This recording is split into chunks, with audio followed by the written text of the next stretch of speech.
Saya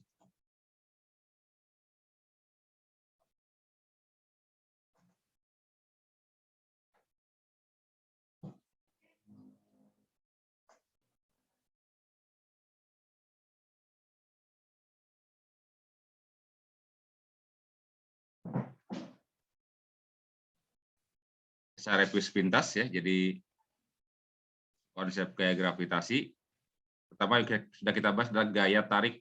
Ini kan merupakan gaya tarik antar partikel bermassa ya. Kalau ada dua benda, yang satu massanya M1, yang satu massanya M2 gitu kan ya. Kemudian terpisah pada jarak R, maka benda pertama akan ditarik oleh benda kedua dengan gaya katakan saja F2 pada 1, dan benda kedua juga ditarik dengan gaya katakan F1 pada 2. Dan ini merupakan pasangan aksi reaksi kan ya, di mana besar gayanya F21 dengan F12 itu sama. Katakan saja F dengan F itu adalah G dikalikan dengan M1, M2 dibagi dengan R kuadrat. Kita sudah pernah belajar tentang listrik ya, jadi serupa ya. Kalau di listrik kan K kali Q1 Q2 per R kuadrat. Nah, kemudian gaya tiap satuan massa itu disebut dengan medan gravitasi. Medan gravitasi.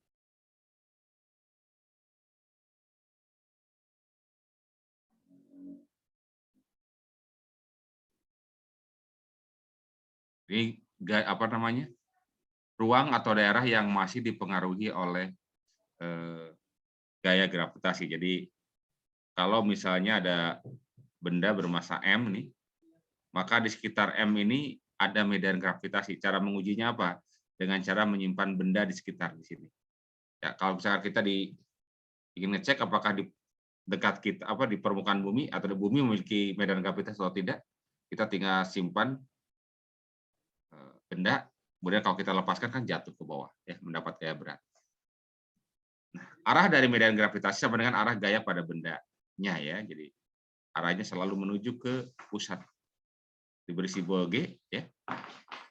Dan besarnya didefinisikan sebagai gaya yang dialami oleh benda yang bermassa M di sini dibagi dengan massa dari benda itu sendiri. Dan kalau kita lihat, misalnya ini mengacu pada rumus ini kan G kali, katakan M kalikan dengan M kecil ada di sini. Bayangkan ada M kecil, M2 ada kecil. Dibagi dengan M, maka tinggal G M per R kuadrat. Ya. Di G, katakan M-nya yang besar yang ini sebagai massa sumbernya, dibagi dengan R kuadrat. Jadi seperti halnya juga gaya gravitasi, medan gravitasi, ini berbanding lurus dengan massa, berbanding terbalik dengan kuadrat jarak.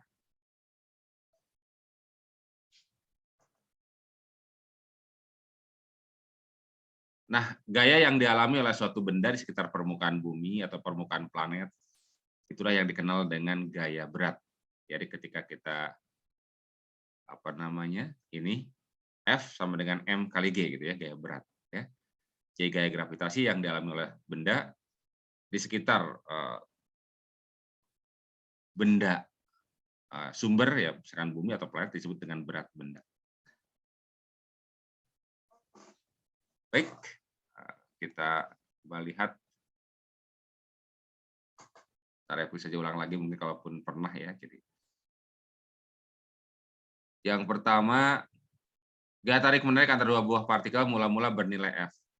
Jika massa salah satu partikel dijadikan 2 kali dan jarak antara dua partikel dijadikan 2 kali, maka gaya tariknya menjadi berapa? Jadi salah satu massa dari salah satunya dijadikan 2 kali semula. Kemudian jaraknya juga dijadikan 2 kali. Pertanyaannya adalah bagaimana dengan gayanya? Menjadi berapakah gayanya? Dengan mengacu pada rumus ini ya, G/mm per R kuadrat, maka gaya itu kan boleh kita tulis dalam ungkapan berbanding lurus, ini berbanding lurus atau sebanding, dengan masanya, salah satu masanya, dan berbanding terbalik dengan kuadrat. Jadi caranya tinggal masukkan, kalau dinaikkan berapa kali, masukkan aja ini langsung ya. Masanya menjadi 2 kali, kita masukkan 2, jaraknya 2 kali, berarti 2 pangkat 2. 2/4 atau 1/2, berarti ini setengah kali. Artinya, kalau gayanya semula F, maka gaya yang baru ketika sudah diubah, itu menjadi setengah kali dari gaya sebelum. Jadi jawabannya adalah D.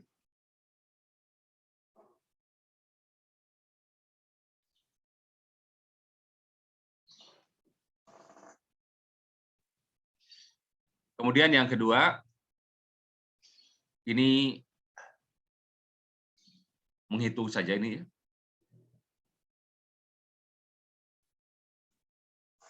Ini diketahui masanya pertama 10 kg, yang kedua 1 kg, jaraknya 1 meter, R-nya. Yang ditanya adalah gaya gravitasi. Ini tinggal langsung saja ini ya, ini hanya menghitung biasa saja. G dikalikan dengan M1, M2 dibagi dengan R kuadrat.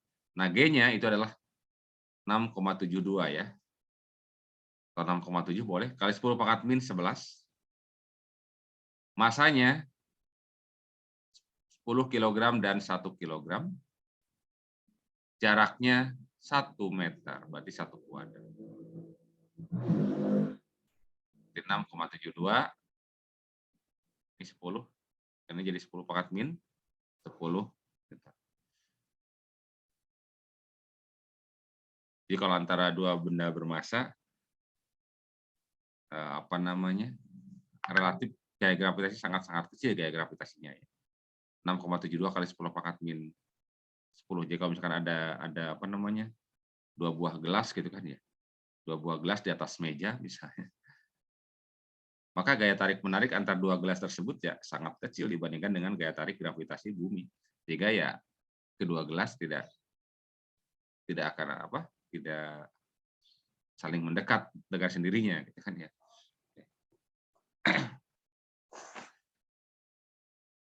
Kemudian yang ketiga ya, yang ketiga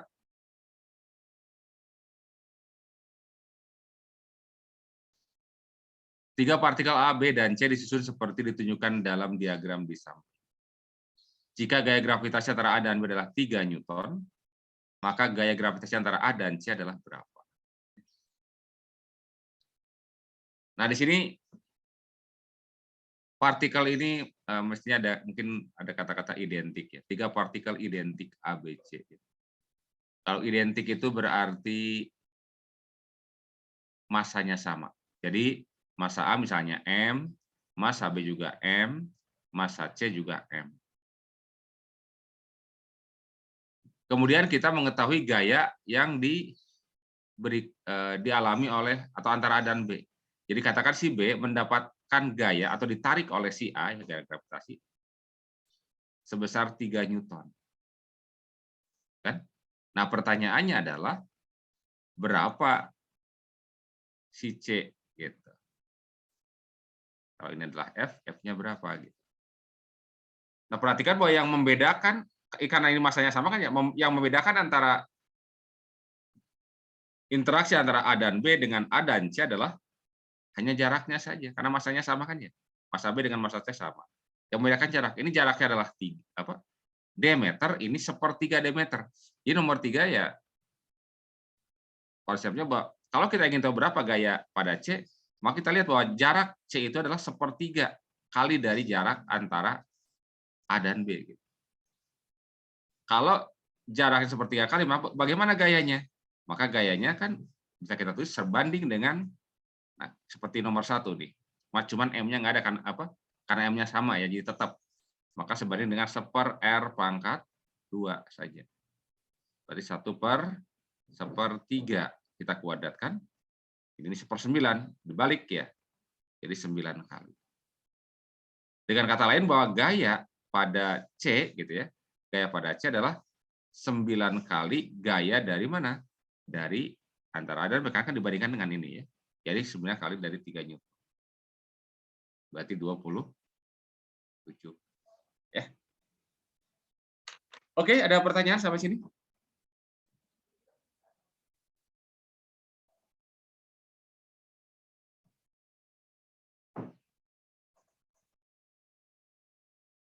Baik, ya.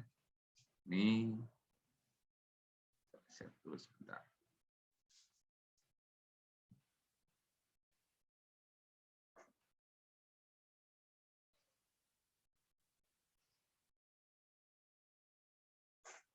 Mohon maaf.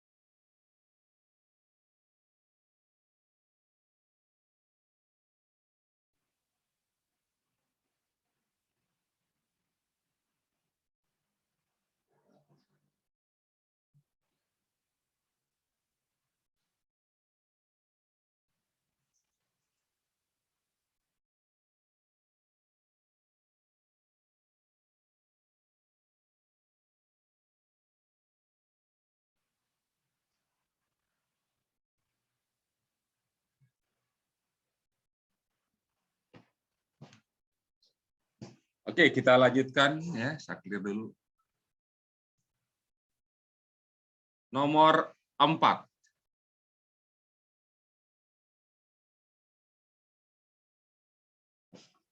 Jika massa sebuah benda yang dekat dengan permukaan bumi ditingkatkan dari M menjadi 3M, maka percepatan benda akibat gravitasi akan menjadi berapa? Baik, katakannya ada dua keadaan sebenarnya di kasus ini ya, kalau saya ilustrasikan. Pertama, ada benda bermassa M. Lalu M ini jadikan 3M, jadi ada katakanlah seolah-olah ada benda lain lah gitu ya, yang massanya 3M. Pertanyaannya adalah apa? Percepatan akibat gravitasi. Ya kan kalau dilepaskan kan akan jatuh ya, dan akan jatuh. Mengapa? Karena dia mendapatkan gaya berat. Berapa gaya beratnya? Tinggal massa dikalikan dengan percepatan gravitasi. Demikian pula yang ini, beratnya adalah 3 kali mg. Bagaimana percepatan? Nah, sesuai dengan konsep Newton bahwa A adalah apa? Sigma F dibagi dengan M.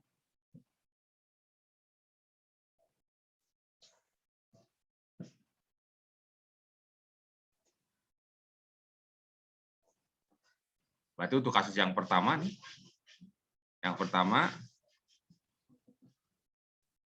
A-nya adalah mg dibagi M, ya. Berarti sementara yang kedua bagaimana? 3 mg dibagi massanya 3M gitu ya. Jadi akan sama sebenarnya ya. Jadi setiap benda yang berada di sekitar permukaan bumi itu akan mendapatkan percepatan yang sama dengan dari percepatan dari gravitasi bumi tersebut ya.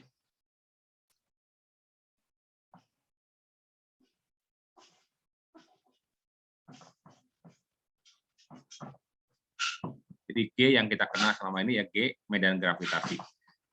Di sekitar permukaan bumi itu yang ya kita kenal dengan percepatan gravitasi yang besarnya kira-kira 10 meter per sekon kuadrat.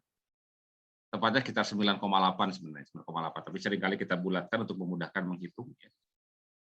9,8 atau 9,78 karena percepatan gravitasi di sekitar permukaan bumi itu bervariasi bergantung pada jarak dari titik tersebut ke pusat bumi.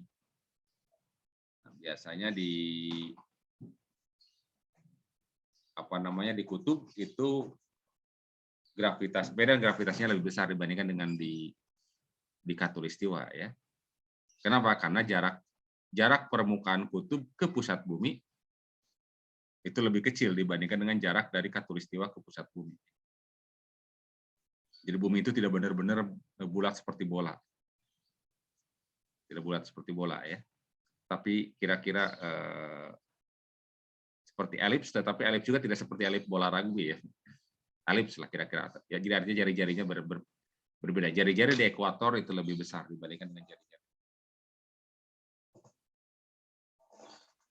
ke jarak di kutub. Baik, itu nomor 4. Ada pertanyaan silakan.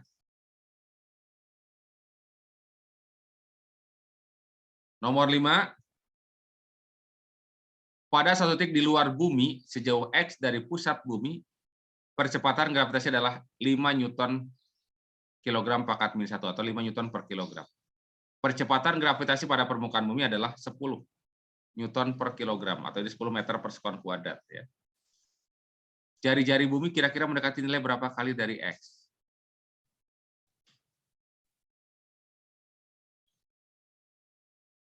Baik, jadi kalau saya ilustrasikan ya ada bumi nih. Nah, ada yang ini ya. Nah, jari-jarinya adalah R, misalnya ya. Namun ada satu titik yang jaraknya dari sini adalah X. Ternyata di titik ini medan gravitasinya adalah 5 ya, Newton per kilogram. Sementara di titik ini G-nya adalah, katakan ini G1, ini G2 gitu ya. Itu adalah 10 Newton per kilogram. Pertanyaan adalah R berapa kali dari X? Berarti sebenarnya kalau R berapa kali X, R itu dibagi dengan X itu sama dengan berapa? Pertanyaan sama aja kan seperti ini ya. Nah, prinsipnya bahwa medan gravitasi di setiap titik atau percepatan gravitasi, tadi rumusnya kan Gm per R kuadrat. Maka G, karena perbandingan ya, itu kita dapat tulis sebanding dengan apa? Masanya, karena sumbernya sama ini, tetap. Jadi hanya bergantung pada R saja. Berbanding terbalik dengan R pangkat 2. Atau dari sini, karena yang kita ingin dapatkan perbandingan R-nya, berarti ini kita akarkan ya. Dibalik posisinya berarti R itu berarti berbanding terbalik dengan G akar G gitu. Sehingga kalau dibandingkan R banding X berarti ya akar dari R berbanding terbalik dengan G yang 2 di sini ya. Berarti terbalik, berarti G2-nya di sini. X berbanding terbalik dengan akar dari G1.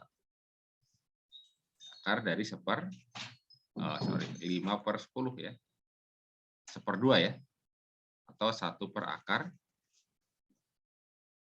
Jadi dengan demikian dapatlah bahwa R-nya adalah 1 per akar 2X. Ya.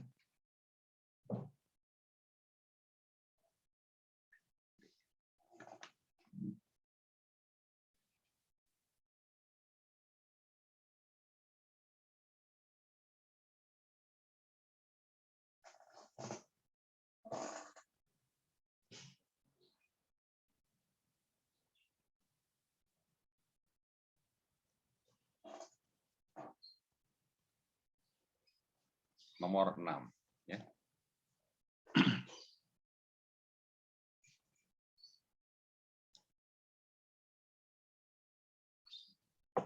Ah, ini serupa juga ini. Satu benda memiliki berat W pada permukaan bumi. Pada jarak 3 kali jari-jari bumi. Jadi ketika jarak di permukaan bumi kan jaraknya katakan R jari-jarinya. Ini beratnya adalah W. Nah, kalau 3 kali R, berapa beratnya? Perbandingan, ini kan 3 kali ya. Berat itu kan sama dengan gaya tarik. Maka F berbanding terbalik dengan R kuadrat. Berarti kalau dia 3 kalinya, 3 kali dari ini, berarti 1/3 kuadrat, 1/9 kali. Jadi W yang baru dengan kata lain adalah 1/9 dari W yang lama.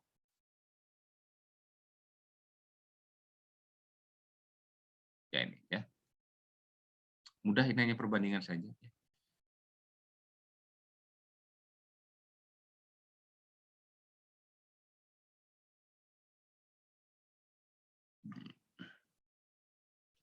Nomor 7.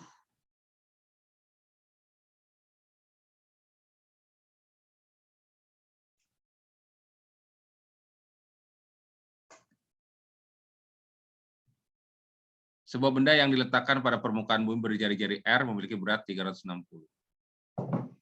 Jika benda diletakkan pada ketinggian 2R dari permukaan bumi, beratnya jadi berapa? Nah, ini mesti hati-hati ini ya.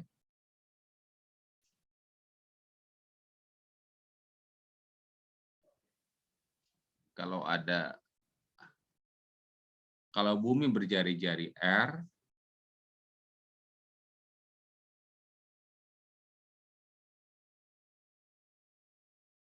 nah yang disebut dengan ketinggian itu jarak dari permukaan bumi.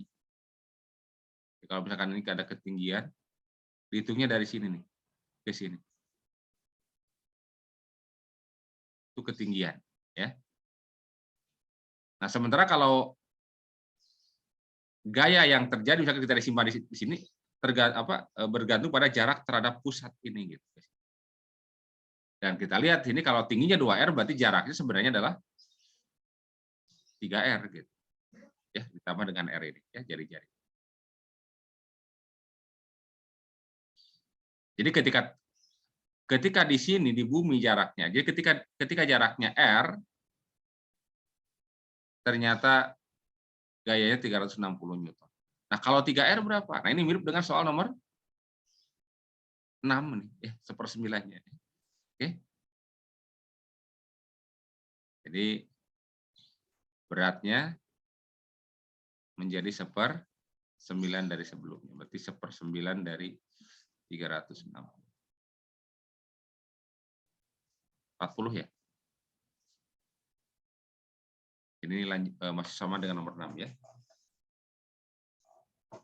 Nomor 7 ekuivalen dengan nomor 6. Hanya diberi angka saja ininya ya.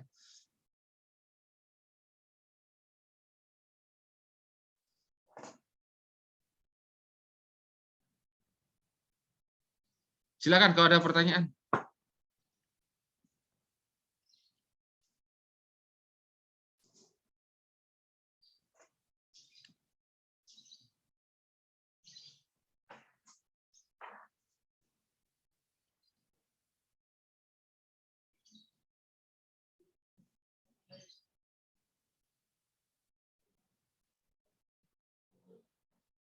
Sekiranya nomor 8 juga serupa ya, soalnya serupa ini. Roket beratnya 1/1000 Newton pada permukaan bumi. Roket naik pada ketinggian yang sama dengan jari-jari bumi, beratnya menjadi berapa? Jadi mula-mula di permukaan bumi, mula-mula pada jarak R, ya, lalu naik sejauh R. Berarti jaraknya sekarang menjadi 2R, gitu kan ya? Kan dia tingginya R.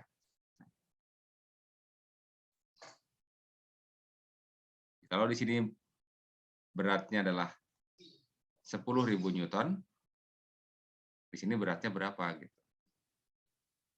Maka F atau W berbanding lurus dengan 1/R kuadrat atau berbanding terbalik dengan R kuadrat. Kita sudah tahu pada jarak R kan segini, makanya kalau 2 kalinya berarti 1/2 kuadrat alias 1/4 kali. Jadi dapatlah bahwa W aksen berat pada ketinggian R ini adalah 1/4 dikalikan dengan 10. 2.500.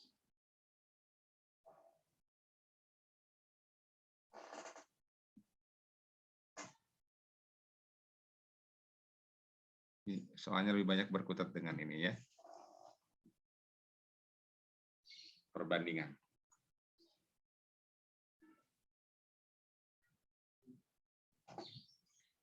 Percepatan gravitasi pada permukaan bumi nomor 9.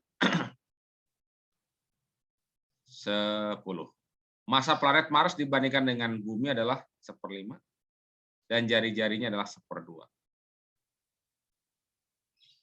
Oke, jadi ada 2 keadaan ya.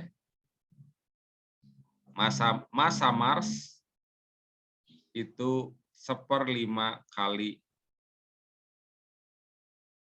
massa bumi. Kemudian jari-jarinya, katakan R ya, itu adalah 1/2. Kalau gitu bagaimana dibandingkan G-nya, dibandingkan dengan di bumi? Ya. Nah, ingat konsepnya bahwa G adalah apa? Sebanding dengan M, kan G mm per R kuadrat ya. M per R kuadrat. Jadi kalau masanya 1/5 kali ya berarti ini 1/5 gitu kan ya. Dibagi dengan R-nya adalah 1/2 dikuadratkan. Ya setengahnya ini jadi 1/4 ya. 1/4-nya naik ke atas. 1/5 kali 4 berarti. Dibalikan yang ininya ya. Berarti 4/5 kali. Dengan kata lain bahwa G aksen adalah 4/5 kali dari percepatan di bumi. G di bumi adalah 10 ya. Berarti kali 10. Alias 8 ya. Meter per sekon kuadrat. Nah, ini dia.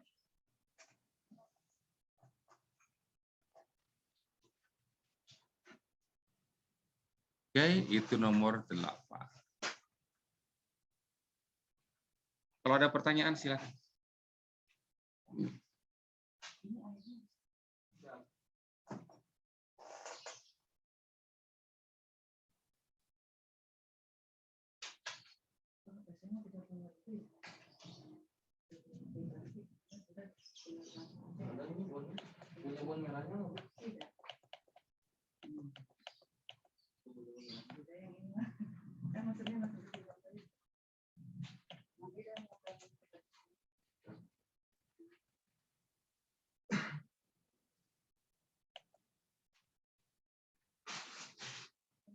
Sembilan, 10.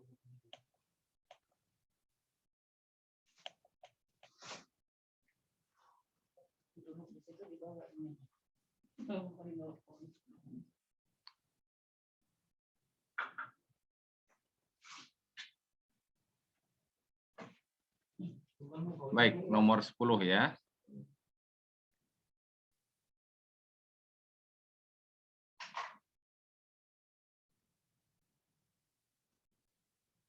P dan Q adalah pusat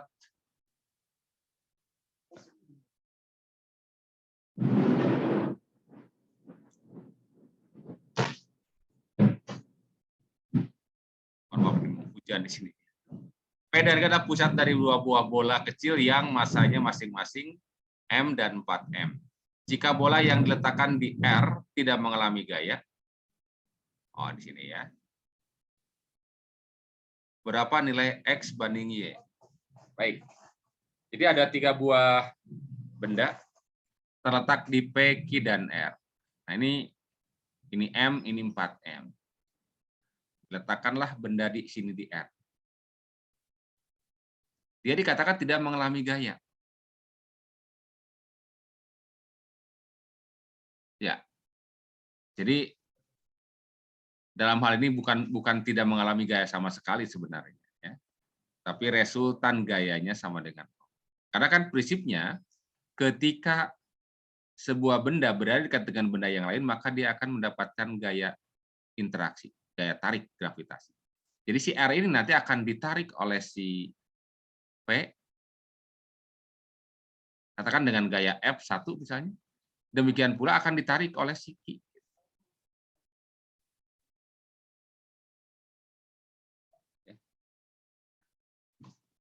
Ya.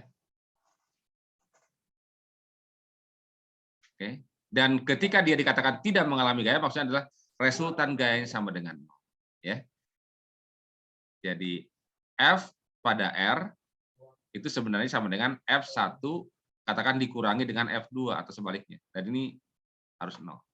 Berarti kan kita katakan bahwa F1 sama dengan F2. Nah, F sendiri rumusnya apa? Kan G dikalikan dengan, berarti di sini M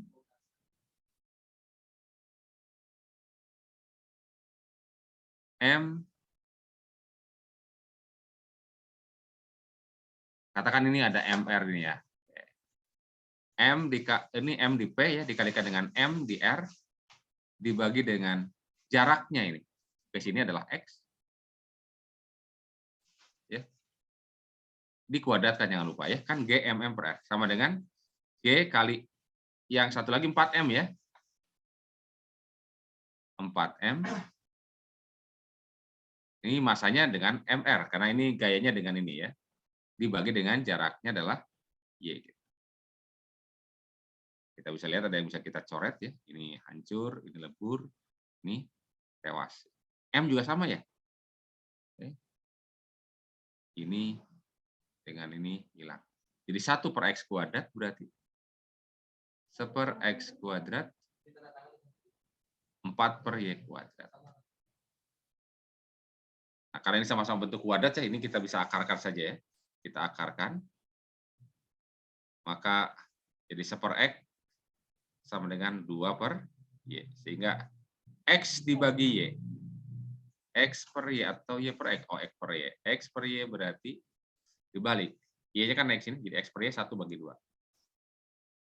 Jadi 2-nya pindah ke sini, X-nya pindah sini. Ya, jadi 1/2 sama dengan X.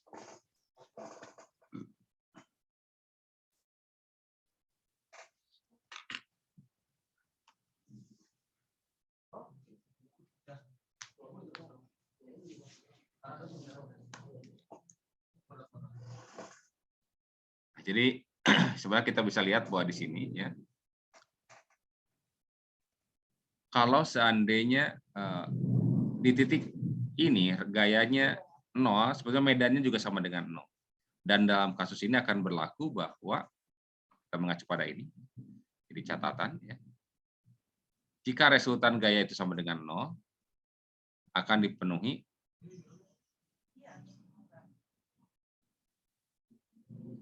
F jika pada suatu benda sama dengan 0 atau juga medannya 0 ya, atau medannya 0. Medannya 0. Maka perbandingan jarak atau jaraknya ya, itu akan berbanding lurus dengan akar dari masanya. Jadi ketika kita tahu misalkan di sini, oh X ingin dibandingkan dengan Y. Ya udah berarti akar, nah untuk X adalah berapa? X itu kan jarak dari sini, yang M. Sementara Y-nya adalah yang 4M. Ya, jadi 1/2 ya. Ya. Ini bisa dijadikan catatan ini ya. Ya, gitu ya. Oke, kalau ada pertanyaan silakan.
Baik ya, kita lanjutkan nomor 11.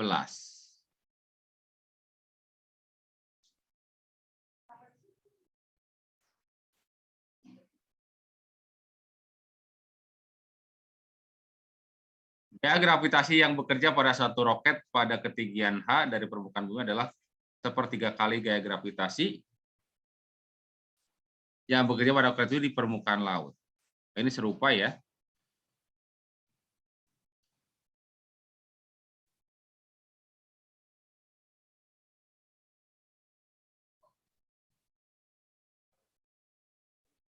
Kalau saya gambarkan begini.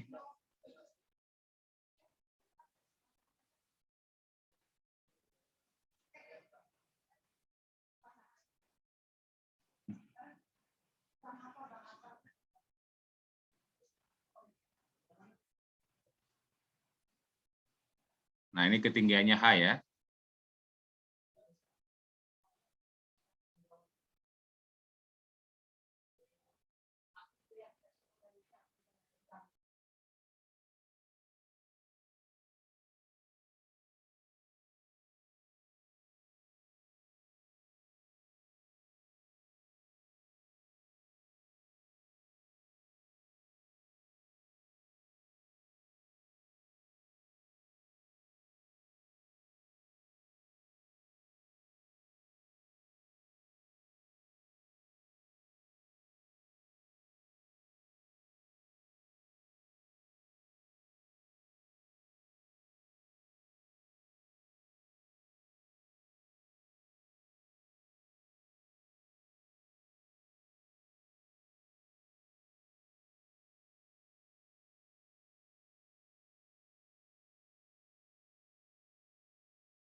Oke, mohon maaf sebentar ya. Baik, kita lanjutkan ya, nomor 11 ya, saya ulang. Gaya gravitasi yang bekerja pada suatu roket pada ketinggian H dari permukaan bumi adalah sepertiga kali. Jadi di sini gaya gravitasinya itu sepertiga kali di permukaan laut. Permukaan laut di sini. Jadi kalau di sini adalah F aksen, katakan makanya di F gitu. Nah, ini sepertiga kali dari F. Gitu. Sepertiga kali F. Nah, gitu. Nah, pertanyaannya adalah apa itu? Nah, bagaimana hubungan antara H dengan R? Oh, yang ditanya adalah H itu berapa kali dari R? Berarti H per R sama dengan berapa? Ya, ini prinsipnya kembali gaya yang diketahui ya. Jadi buat gaya itu tadi berbanding terbalik dengan R kuadrat, ya. Jadi kalau kita bandingkan F aksen bandingkan dengan F, gitu, berarti kan perbandingannya terbalik dengan jaraknya, dikuadratkan ya. Yang F aksen berarti dengan jarak dari sini ke sini nih. Nah, untuk F aksen jaraknya kan R ditambah dengan H ya. Berarti ini adalah R plus H gitu. Pangkat 2, sementara yang F itu dengan R ya. Berarti R kuadrat. Ini kan sepertiga ya. Ini. Sepertiga sama dengan gitu kan. Boleh kita tulis sini R dibagi dengan R plus H. Ini kita kuadratkan. Nah, karena ini masih bentuk kuadrat, kita akarkan. Kalau ini kita akarkan, berarti kan seperakar 3 ya. Sama dengan R dibagi dengan R plus H. Kali silang saja. Berarti R ditambah dengan H sama dengan akar 3 dikalikan dengan R. Akar 3-nya sini adalah 1,73 kan ya? 1,73. Berarti hanya berapa? Berarti H sama dengan 1,73, R dikurangi lagi R. 1,73 R kurangi R. Berarti 0,73 R. Oke, jawabannya adalah, nah ini dia.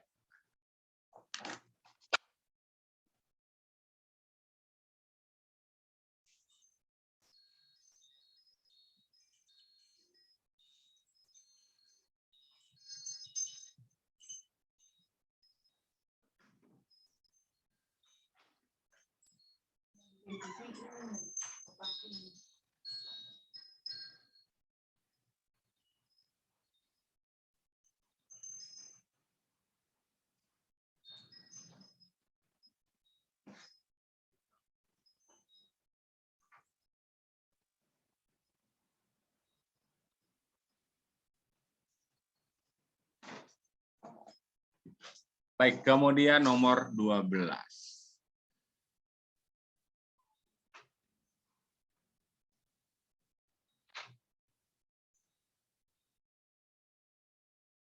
Ke bawah sedikit sebentar ya.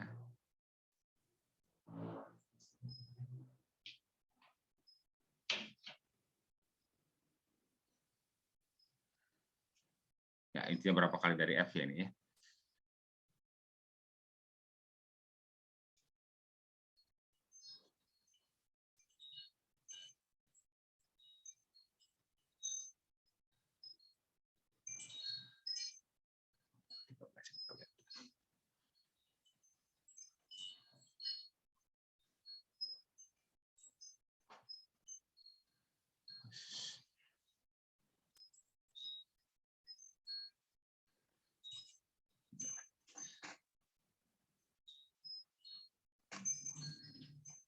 Dua buah bola identik dengan jari-jari R bersentuhan dan saling menarik dengan gaya gravitasi F. Ini. Gaya gravitasi antara dua bola sejenis dengan jari-jari 2R, lihat gambar. Gambar B yang ini adalah berapa ya?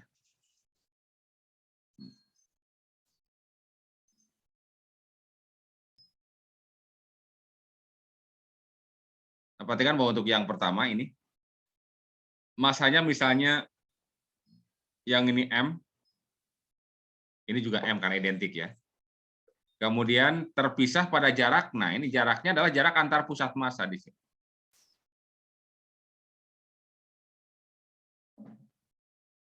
Jarak antar pusat massanya adalah, kalau jari-jarinya R, karena dia bersentuhan berarti 2R kan ya. Nah, sementara kalau di sini, jarak antar ininya adalah, ini jari-jarinya 2R, 2R, 2R, berarti 4R jarak. Ya. Nah, massanya bagaimana? Kalau ini massanya M, nah ini kan, nah berapa kali nanti harus kita lihat ya. Jadi baik, prinsipnya bahwa ketika jarak antara dua pusat massa benda ini berubah, ya, kemudian massa juga berubah, maka jelas gaya akan berubah. Ya. Jadi kalau yang pertama misalkan gaya tariknya adalah F, ya. Nah yang kedua itu berapa?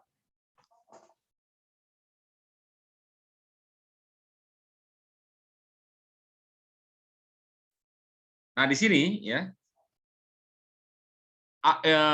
keempat bola ini merupakan 4 bola yang dibuat dari bahan yang sama. Jadi kalau bahannya sama, maka bola yang besar otomatis ya dia akan punya massa yang lebih besar. Gitu. Jadi kalau ini massanya M, ini katakan M aksen lah gitu, masing-masing. Dan jelas bahwa massa ini berhubungan dengan ukuran atau dengan jari-jari ini.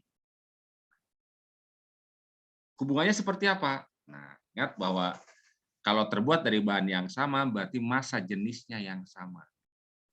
Dan ingat massa jenis adalah apa? Massa dibagi dengan volume. Jadi dalam hal ini, massa itu akan berubah karena memenuhi rho dikalikan dengan volume. Jadi kalau volumenya berubah, maka jelas massanya berubah. Dan volumenya sendiri apa rumusnya? Volumenya adalah volume bola. Volume bola adalah 4/3 V R pangkat 3. Jadi massa benda, ya, massa benda ketika jari-jarinya berubah akan berubah dan dikatakan ini sebanding dengan R pangkat 3 ini. Karena kan ini massanya tetap, massa jenisnya tetap ya. Ini juga 4/3 dan V-nya adalah bilangan yang tetap. Jadi yang jari-jarinya 2 kali, maka dia akan memiliki massa yang berapa kali? Kalau R-nya 2 kali, jelas massanya akan berapa? Akan 2/3 kali gitu kan ya, atau 8 kali. Dengan kata lain bahwa M aksen adalah 8 kali dari M ini ya. Ini akan 8 kali dari M. Lalu bagaimana perbandingan gayanya? Ya kita tinggal ini saja. Maka F, katakan di sini jadi gayanya F aksen ya. F aksen atau F-nya sendiri kan sebanding dengan apa? Kita tulis M kali M aksen dibagi dengan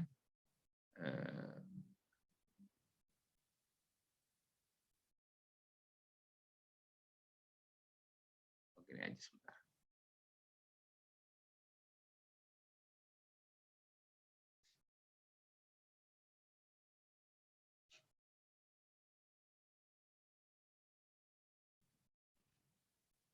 Ya, sebenarnya gini ya, M1 katakan M1 M2 dibagi dengan apa? R kuadrat. Ya, gitu aja ya. Perhatikan yang untuk yang pertama, yang ini, bola yang ini dari M jadi M aksen kan tadi masanya jadi berapa kali? 8 kali ya. Yang M1 jadi 8 kali. M2 juga sama jadi 8 kali dari sebelumnya. Kemudian R-nya, yang pertama jaraknya sekarang, jaraknya ini asalnya 2R menjadi 4R, berarti 2 kali ya. 2 kuadrat itu 4 ya. Berarti 8 dikalikan dengan 2, 16.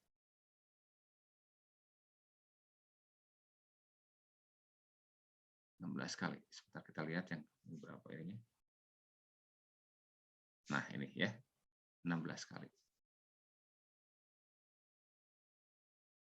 Ada pilihannya ya, 16 kali.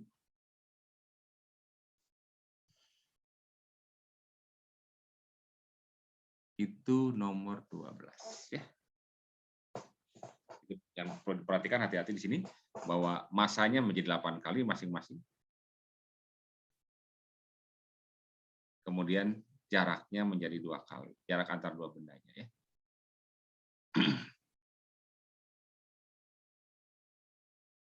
Silakan kalau ada pertanyaan.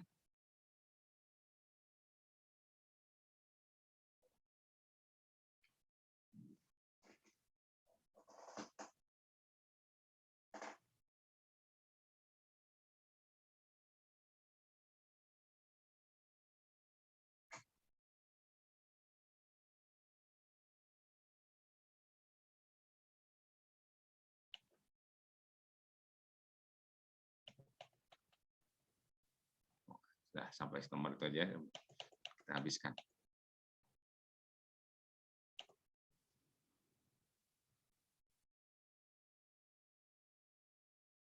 Baik.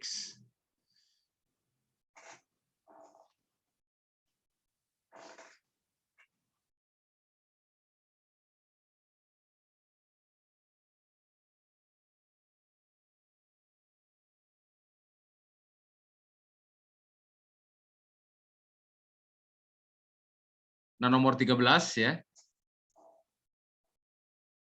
Sebuah satelit yang sedang bergerak mengitari bumi dalam orbit melingkar dengan jari-jari R memiliki periode T. Periode yang akan dimiliki oleh satelit itu jika berpindah ke orbit dengan jari-jari R/4 adalah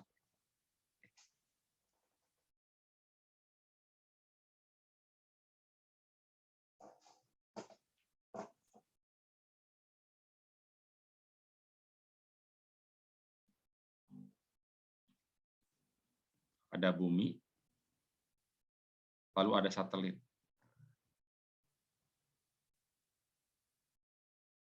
Bentar, saya gambarnya.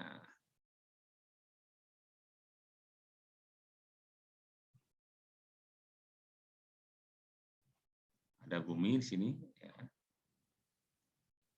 Lalu ada satelit.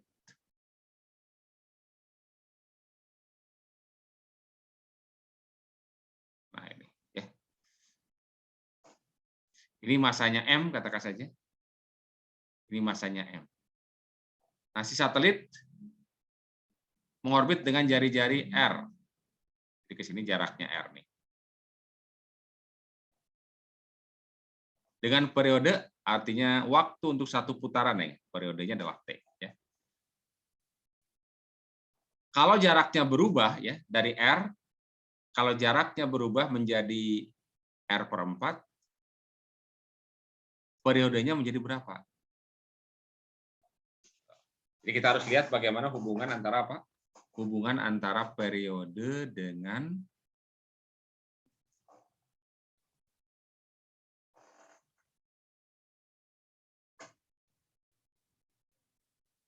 Nah, untuk menyatakan hubungan periode ini kita bisa lihat bahwa pertama bahwa satelit ini bergerak dalam lintasan melingkar, ya. Kan dalam lintasan melingkar, katakan misalnya coba kalau misalkan dia bergerak dengan kecepatan sudut omega ya, ada yang berputar, katakan dengan kecepatan sudut omega di mana omeganya adalah kan 2V dibagi dengan periode gitu kan ya. Ya. Satelit dia bisa bergerak melingkar kan karena adanya suatu gaya yang arahnya menuju ke pusat. Dalam hal ini adalah gaya gravitasi. Jadi gaya gravitasi ini bertindak sebagai gaya yang arahnya ke pusat, yang yakni gaya sentripetal. Ya. Jadi pada gerak melingkar bekerja gaya yang selalu arahnya ke pusat seperti dengan gaya sentripetal. Jadi dalam hal ini gaya gravitasi pada satelit itu bertindak sebagai gaya sentripetal.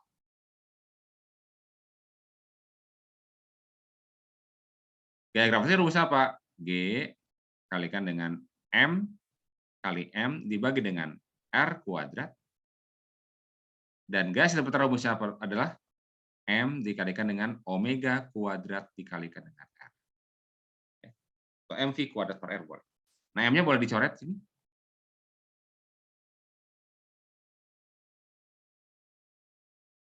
Berarti kita bisa lihat GM per R yang ini kita pindahkan ke sini, pangkat 3 gitu ya. Berarti omega itu kan 2V, 2V per T pangkat 2. Nah, sehingga kita bisa lihat hubungan antara apa?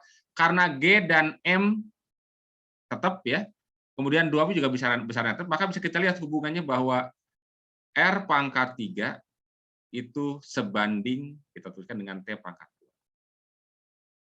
Atau kalau dibalik posisinya ya T pangkat 2 lah ya, saya pindahkan tempat letaknya. Yang T pangkat 2, jadi T pangkat 2 sebanding dengan R pangkat 3, atau boleh kita tuliskan T kita akarkan ini. Kalau kita akarkan berarti akar pangkat 3/2 atau R akar R. Inilah sebenarnya yang kita kenal dengan hukum Kepler ya. Jadi pada kan planet-planet bergerak mengelilingi matahari. Di matahari sebagai pusat, ini planet, misalkan bayangkan ya. Itu akan ada hubungan antara jarak rata-rata planet ke matahari dengan periode planet mengelilingi matahari. Itu yang disebut dengan hukum Kepler yang ketiga dan dinyatakan oleh rumus seperti ini. Boleh dalam ungkapan T kuadrat sebanding dengan R pangkat 3 atau T sebanding dengan R akar. Karena itu maka dalam kasus di sini nomor 13, kalau R-nya semula adalah R menjadi seperempatnya kan ya. Jadi kalau R menjadi R per 4 atau seperempat kali, bagaimana dengan T-nya? Maka T-nya sebanding dengan R akar R. Berarti sebanding dengan seperempat akar seperempat. Akar seperempat kan seperdua kan ya? Kali seperempat, seperdua kali seperempat, seperdelapan.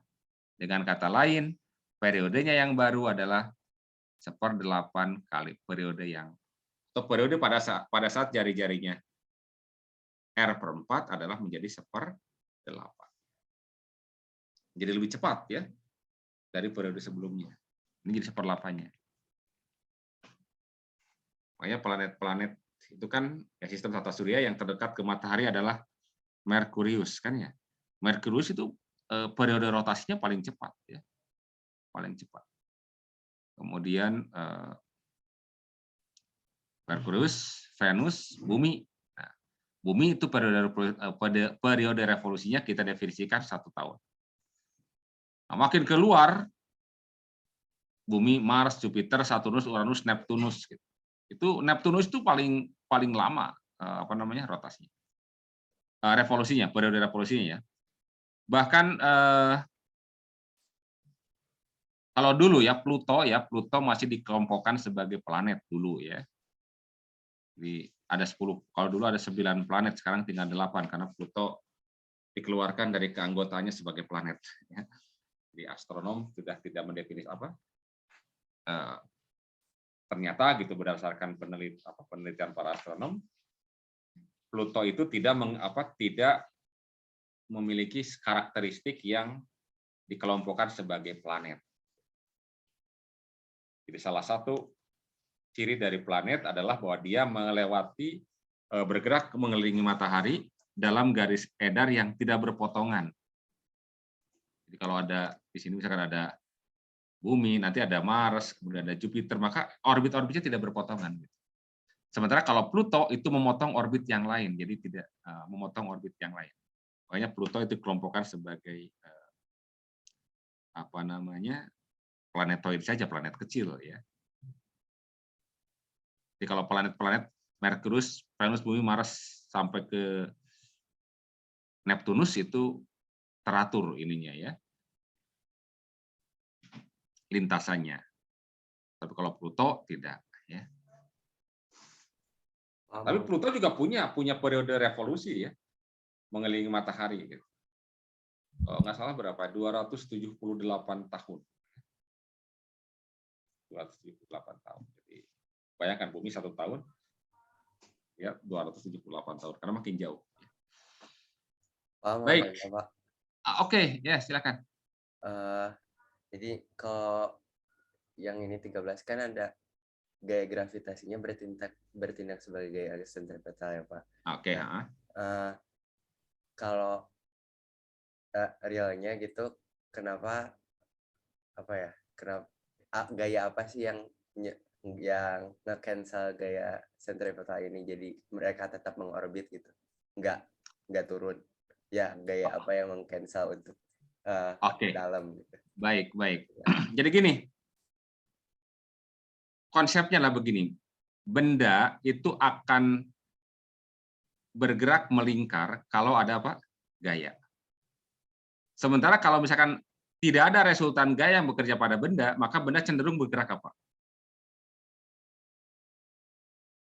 Ada benda sedang bergerak dengan kecepatan tertentu misalkan. Nah, katakan dengan kecepatan 10 meter per sekon misalnya. Nah, selama benda itu tidak mengalami gaya, maka benda itu akan bergerak bagaimana? Diam, Pak. Oh, enggak, sedang bergerak. Kalau ada benda sedang bergerak nih, ya, bergerak gitu ya. Sedang bergerak dengan kecepatan v ke sini. Dia tidak dipengaruhi oleh gaya, maka gimana? Ya dia akan lurus-lurus saja. Konstan. Ya, konstan kan ya, GLB. Ingat hukum 1 Newton ya. Nah, dia akan berbelok ketika apa? Ketika pada benda ini ada gaya yang tegak lurus. Atau komponen gaya yang tegak lurus. Jadi dia akan belok. Nah, kalau seandainya gaya yang selalu tegak lurus, maka pada akhirnya dia akan bergerak melingkar. Dan gaya yang menyebabkan dia bergerak melingkar inilah disebut dengan gaya sentripetal. Gayanya boleh gaya apa saja. Boleh gaya apa saja. Bisa kalau pada tali misalkan bayangkan kalau di batu diikat oleh tali misalnya kan ya. Ini selama kita tahan talinya di sini kan dia akan bergerak melingkar kan. Tapi kalau talinya kita lepas maka dia akan lurus ke sana. Ya, jadi benda itu melingkar karena ada gaya. Jadi dalam hal ini gaya dalam kasus ditegang kalau ditahan oleh tali ya gaya tegangan tali. Nah, dalam kasus di sini si satelit itu tidak akan bergerak melingkar kalau dia tidak mendapatkan gaya yang tegak lurus dengan kecepatannya. Dalam hal ini satelit dia tetap berada dalam lintasan ini karena ada gaya gravitasi. Jadi gaya gravitasi ini yang bertindak sebagai gaya sentripetal. Kalau tidak ada gravitasi dia tidak akan bergerak melingkar. Jadi tidak ada istilah mengcancel gaya sentripetal karena gaya sentripetal itu bukan gaya yang berdiri sendiri. Jadi gaya sentripetal adalah gaya apa saja ya yang menyebabkan dia bergerak, yang menyebabkan benda jadi bergerak melingkar. Bisa gaya gravitasi dalam satu sisi ini, bisa gaya tegangan tali, ya, atau gaya yang lain. Terus gitu ya. yang bikin nggak mendekat ke pusat apa, Pak? Kan harusnya lama-lama jadi mendekat ke pusatnya gitu. Ya tidak. Jadi kenapa dia tetap berada dalam lintasan ini tidak ke pusat? Kita ingat sifat kecenderungan apa? Kecenderungan dari apa namanya ya? Dia hanya akan bergerak kalau seandainya kecepatannya berkurang. Ya, kecepatannya berkurang ya. Jadi kalau misalkan ini taruhlah misalkan seandainya ini tidak punya kecepatan dalam arah tegak lurus ke sini misalkan kecepatan v, maka dia ya otomatis akan jatuh bebas ke sini mendekat ke sini.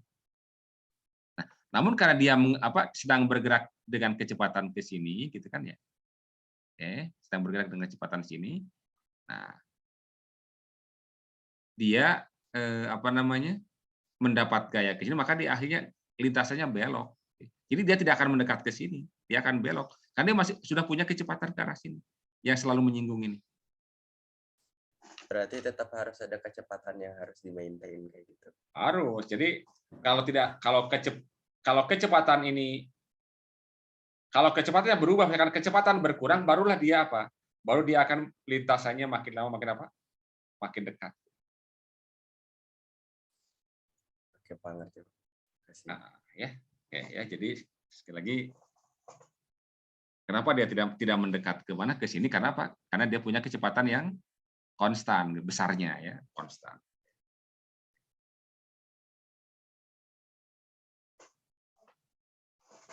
Baik. Ada lagi pertanyaan yang lain?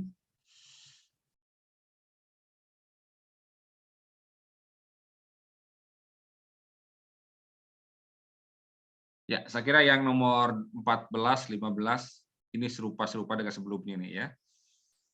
Oke. Waktunya sudah ini ya, jadi biar kalian istirahat karena jam 5 nanti masuk lagi ya. Jadi ini saya kira bisa nanti kita lihatlah ya. Baik, kalau tidak ada pertanyaan lagi, saya cukupkan dahulu.